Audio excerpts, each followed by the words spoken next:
ನಾಯಕತ್ವ ಬದಲಾವಣೆಯ ಚರ್ಚೆ ಈಗ ಮತ್ತೆ ಮುನ್ನೆಲೆಗೆ ಬಂದು ಬಿಟ್ಟಿದೆ. ಯತೀಂದ್ರ ಅವರ ಹೇಳಿಕೆಯ ಬಳಿಕ ಕಾಂಗ್ರೆಸ್ನಲ್ಲಿ ಕಿಡಿ ಹೊತ್ತುಕೊಂಡಿದೆ. ನಾಯಕತ್ವ ಬದಲಾವಣೆಯ ಚರ್ಚೆ ಈಗ ಮತ್ತೆ ಸದ್ದು ಮಾಡ್ತಿದೆ. ಎಂಎಲ್ಸಿ ಯತೀಂದ್ರ ಅವರ ಹೇಳಿಕೆಯ ಬಳಿಕ ಕಾಂಗ್ರೆಸ್ನಲ್ಲಿ ಕೋಲಾಹಲ ಆಗ್ತಿದೆ. ಡಿಸಿಎಂ ಡಿಕೆ ಶಿವಕುಮಾರ್ ಬಣದಲ್ಲಿ ಗುಸುಗುಸು ಚರ್ಚೆಗಳು. 5 ವರ್ಷ ನಮ್ಮ ತಂದೆನೇ ಸಿಎಂ ಅಂತ ನಿನ್ನೆ ಯತೀಂದ್ರ ಅವರು ಹೇಳಿದರು. ಈ ವಿಚಾರದಲ್ಲಿ ಡಿಸಿಎಂ ಆಪ್ತರಲ್ಲಿ ತಳಮಳ ಶುರುವಾಗಿದೆ. ನೋಡಿ, ಇದೇನು ಈ ಮೊದಲೇನಲ್ಲ. ಈ ಹಿಂದೆ ಯಾವಾಗ ಒಂದು ವೇದಿಕೆಯಲ್ಲಿ ಪ್ರಮುಖವಾಗಿ ಸತೀಶ್ ಜಾರಕಿಹೊಳಿ ಅವರು ಮುಂದಿನ ಪಟ್ಟವನ್ನ ಅಲಂಕರಿಸ್ತಾರೆ, ಅವ್ರಿಗೆ ಪ್ರಾಶಸ್ತ್ಯವನ್ನ ಕೊಡಬೇಕು, ಮುಂದಿನ ಸಿಎಂ ತತ್ವವನ್ನ ಸಾರ್ತಾರೆ ಅಂತ ಒಂದಿಷ್ಟು ಪರಿಪರಿಯಾಗಿ ಬಣ್ಣಿಸಿದ್ರು. ಆ ಸಂದರ್ಭದಲ್ಲೂ ಕೂಡ ಚರ್ಚೆ ಬಂದಿತ್ತು. ಯಾಕಂದ್ರೆ ಈ ಸಿಎಂ ಬದಲಾವಣೆ ಆದ್ರೆ ಆ ರೇಸ್ನಲ್ಲಿ ಮೊದಲು ಟವಲ್ ಹಾಕಿ ಕೂತಿರೋದು ಡಿಕೆ ಶಿವಕುಮಾರ್ ಅವರು. ಅದರ ಬೆನ್ನಲ್ಲೇ ಯತೀಂದ್ರ ಅವರ ಹೇಳಿಕೆ ಸಾಕಷ್ಟು ಹಲ್ಚಲನ್ನ ಎಬ್ಬಿಸಿತ್ತು.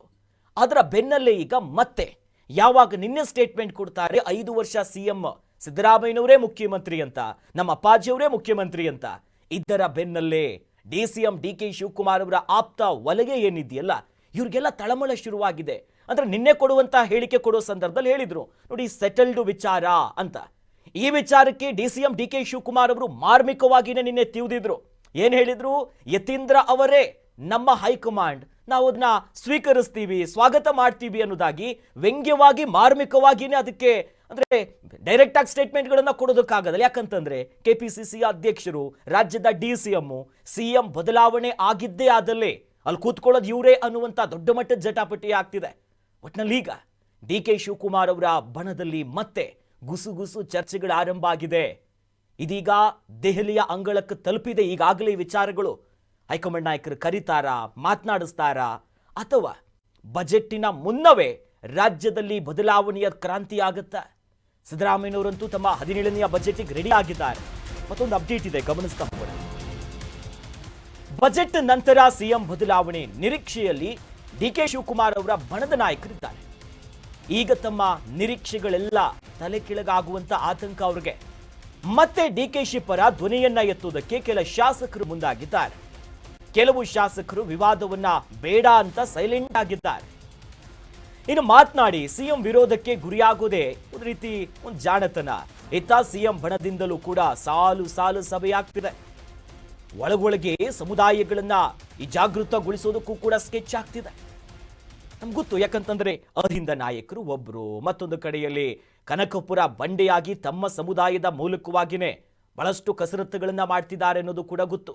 ಒಕ್ಕಲಿಗ ಸಮುದಾಯ ಇರ್ಬೋದು, ಅತ್ತ ಕುರುಬ ಸಮುದಾಯ ಇರ್ಬೋದು, ಹೀಗೆ ಮತಗಳನ್ನ ಕ್ರೋಢೀಕರಣ ಮಾಡ್ಕೊಳ್ಳೋದು, ಸಮುದಾಯದ ಕೆಲಸಗಳನ್ನ ಮಾಡೋದು ಸಾಮಾನ್ಯ. ಬಟ್ ಈಗ ಬಜೆಟ್ ಎಲ್ಲರ ಮುಂದಿರೋದು ತೂಗುಗತ್ತಿ ತರ ಇದೆ. ಸಿದ್ದರಾಮಯ್ಯನವರ ದಾಖಲೆಯ ಬಜೆಟ್, 17ನೆಯ ಬಜೆಟ್ ಸಾಮಾನ್ಯವಾಗಿ ಒಂದು 15 ದಿವಸ ಇರುವಾಗ ತಯಾರಿಯಾಗುತ್ತೆ. ಈ ಬಾರಿ ರಾಜ್ಯದ ಬಜೆಟ್ ಮೇಲೆ ನಿರೀಕ್ಷೆ ಜಾಸ್ತಿ ಇದೆ. ಯಾಕಂತಂದ್ರೆ 1 ತಿಂಗಳಿರುವ ಸಂದರ್ಭದಲ್ಲಿ ಇಲಾಖಾವಾರು ಪರಿಶೀಲನೆಗಳಾಗ್ತಿದೆ. ಮೀಟಿಂಗ್ ಮೇಲೆ ಮೀಟಿಂಗು. ನಿನ್ನೆ ಶಕ್ತಿ ಕೇಂದ್ರದಲ್ಲಂತೂ ಫುಲ್ ಮೀಟಿಂಗ್. ಇವತ್ತು ಕೂಡ ಪ್ರಮುಖವಾಗಿ ಕೆಲ ವಿಚಾರಗಳಿದೆ.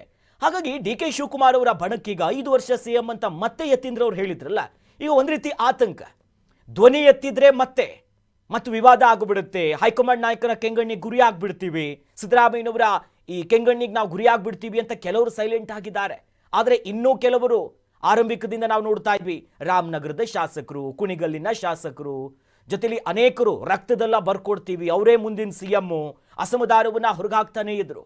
ಆ ನಿಟ್ಟಿನಲ್ಲಿ ಸದ್ಯ ಕೆಲವೊಬ್ರು ಸೈಲೆಂಟ್ ಆಗಿದ್ರೆ, ಬಟ್ ಇನ್ನ ಕೆಲವರು ಒಳಗೆ ತಂತ್ರಗಾರಿಕೆಯನ್ನ ನಡೆಸ್ತಿದ್ದಾರೆ. ತಮ್ಮ ಸಮುದಾಯ ಏನಿದೆ, ತಮ್ಮ ಮತ ಬ್ಯಾಂಕ್ಗಳು ಏನಿದೆ, ಯಾವ ಪ್ಲಸ್ಗಳಿದೆ ಅದನ್ನ ಬಡಿದೆಬ್ಬಿಸುವಂತ ಕೆಲಸದಲ್ಲಿ ಕಾಂಗ್ರೆಸ್ನಲ್ಲಿ ತೆರೆಮರೆಯಲ್ಲಿ ಮತ್ತೆ ಕುರ್ಚಿಯ ಹಗ್ಗಜಗ್ಗಾಟಕ್ಕೆ ಎಲ್ಲ ಕಸರತ್ತಾಗ್ತಿದೆ.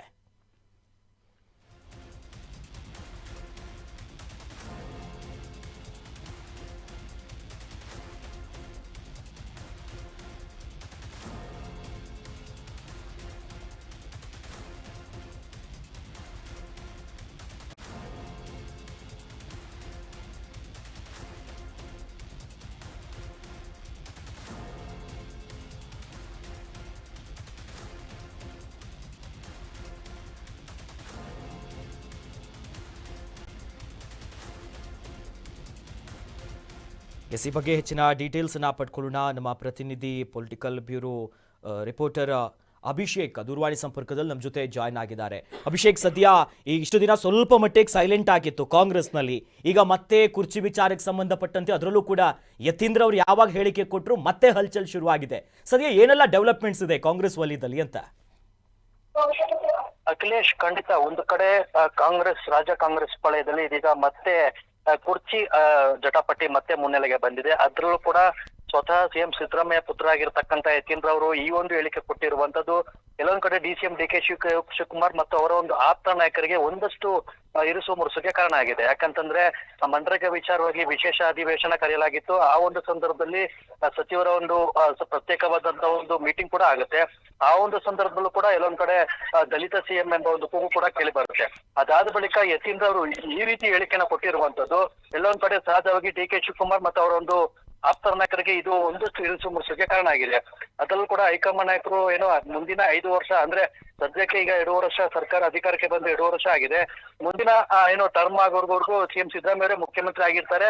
ಆ ಒಂದು ವಿಚಾರದಲ್ಲಿ ಹೈಕಮಾಂಡ್ ಪೂರ್ಣವಾದಂತ ಒಂದು ನಿಲುವನ್ನ ತೆಗೆದುಕೊಂಡಿದೆ ಅಂತ ಕೊಟ್ಟಿರ್ತಕ್ಕಂಥ ಹೇಳಿಕೆ ಎಲ್ಲೊಂದ್ ಕಡೆ ಡಿ.ಕೆ. ಶಿವಕುಮಾರ್ ಕೂಡ ಒಂದಷ್ಟು ಒಂದು ಆಕ್ರೋಶಕ್ಕೆ ಕಾರಣ ಆಗುತ್ತೆ. ಹಾಗಾಗಿ ಅವರು ನಿನ್ನೆ ಕೂಡ ಏನೋ ಯತೀಂದ್ರ ಅವರೇ ಹೈಕಮಾಂಡ್ ನಾಯಕರಾಗ್ಲಿ ಅಂತ ಒಂದಷ್ಟು ಹೇಳಿಕೆನ ಕೊಟ್ಟಿರುವಂತದ್ದು. ಇದು ಸಹಜವಾಗಿ ಏನು ಬಜೆಟ್ ಆದ ನಂತರ ಡಿ.ಕೆ. ಶಿವಕುಮಾರ್ಗೆ ಒಂದು ಅವಕಾಶ ಹೈಕಮಾಂಡ್ ನಾಯಕರು ಮಾಡ್ಕೊಡ್ತಾರೆ ಎಂಬ ನಿರೀಕ್ಷೆ ಇಟ್ಟಿರ್ತಕ್ಕಂಥ ಡಿಸಿಎಂ ಆಪ್ತ ನಾಯಕರಿಗೆ ಇದು ಬಾರಿ ಒಂದು ಹಿನ್ನಡೆ ಅಂತಾನೆ ಹೇಳ್ಬೋದು. ಯಾಕಂತಂದ್ರೆ ಒಂದು ಕಡೆ ಮಾಹಿತಿಗಳ ಪ್ರಕಾರ ಈ ಬಾರಿ ಏನು ಬಜೆಟ್ ಮಂಡನೆ ಆದ ನಂತರ ಎಲ್ಲೊಂದ್ ಕಡೆ ಹೈಕಮಾಂಡ್ ನಾಯಕರು ಕೂಡ ಏನು ಒಂದು ಅವಕಾಶ ಡಿಸಿಎಂ ಡಿ.ಕೆ. ಶಿವಕುಮಾರ್ ಅವರಿಗೆ ಮಾಡ್ಕೊಡ್ತಾರೆ, ಸಿಎಂ ಸ್ಥಾನವನ್ನ ಅಲಂಕರಿಸ್ತಾರೆ ಅಂತ ಆ ಒಂದು ವಿಶ್ವಾಸದಲ್ಲಿ ಅವರ ಒಂದು ಆಪ್ತ ನಾಯಕರು ಇದ್ರು. ಆದ್ರೆ ಈ ರೀತಿ ಮತ್ತೆ ಯತೀಂದ್ರ ಅವರು ಇನ್ವಾಲ್ವ್ ಆಗಿ ಸಿದ್ದರಾಮಯ್ಯ ಪರ ಬ್ಯಾಟಿಂಗ್ ಮಾಡ್ತಿರುವಂತದ್ದು ಒಂದಷ್ಟು ಏನು ಮತ್ತೆ ಕುರ್ಚಿ ಜಟಾಪಟಿಗೆ ಕಾರಣ ಆಗ್ತಿದೆ.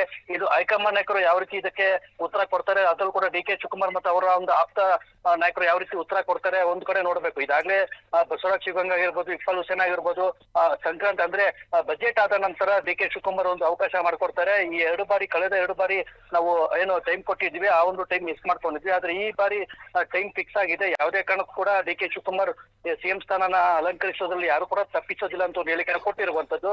ಇದು ಎಷ್ಟರ ಮಟ್ಟಿಗೆ ಯಾವ ಒಂದು ಸ್ವರೂಪನ ಪಡ್ಕೊಳ್ಳುತ್ತದೆ ಅನ್ನೋ ಕೂಡ ಕಾದ್ ನೋಡ್ಬೇಕು. ಯಾಕಂತಂದ್ರೆ ಒಂದ್ ಕಡೆ ಸಿಎಂ ಸಿದ್ದರಾಮಯ್ಯ ಅವರು ಇದಾಗಲೇ ಪೂರ್ವಭಾವಿ ಸಭೆಯನ್ನ ಮಾಡ್ತಿದ್ದಾರೆ. ಇದರ ನಡುವೆ ಮತ್ತೆ ತೆರೆ ಮೇರೆಯಲ್ಲಿ ಏನಾದ್ರು ಡಿಸಿಎಂ ಡಿ.ಕೆ. ಶಿವಕುಮಾರ್ ಮತ್ತು ಆಪ್ತ ನಾಯಕರು ಮತ್ತೇನು ಹೈಕಮಾಂಡ್ ನಾಯಕರನ್ನ ಭೇಟಿ ಮಾಡಿ ಒಂದಷ್ಟು ವಿಶ್ವಾಸ ತೆಗೆದುಕೊಳ್ಳುವಂತ ಒಂದು ಕಾರ್ಯತಂತ್ರ ಮಾಡ್ತಾರಾ ಅನ್ನೋ ಒಂದು ಪ್ರಶ್ನೆ ಕೂಡ ಮೂಡ್ತಾ ಇದೆ. ಇದರ ಜೊತೆಗೆ ಕೆಲವೊಂದು ಶಾಸಕರು ಈ ಒಂದು ಸಂದರ್ಭದಲ್ಲಿ ನ್ಯೂಟ್ರಲ್ ಆಗಿ ಇದ್ರೆ ನಮ್ಮ ಒಂದು ಕ್ಷೇತ್ರಕ್ಕೂ ನಾವು ಕೂಡ ಇಲ್ಲಿ ಸೇಫ್ ಆಗ್ತೇವೆ ಅನ್ನೊಂದು ನಿಲುವಿಗೆ ತಾಂಡವಾಗಿರೋದು. ಕೆಲವೊಂದ್ ಕಡೆ ಒಂದು ಡಿಸಿಎಂ ಡಿ.ಕೆ. ಶಿವಕುಮಾರ್ ಮತ್ತು ಸಿಎಂ ಎಲ್ಲರೂ ಕೂಡ ಇಲ್ಲಿ ಕಂಪ್ಲೀಟ್ ಆಗ್ತಿರುವಂತದ್ದು. ಅಖಿಲೇಶ್, ಥ್ಯಾಂಕ್ ಯು ಅಭಿಷೇಕ್ ತಮ್ಮೆಲ್ಲ ಮಾಹಿತಿಗೆ.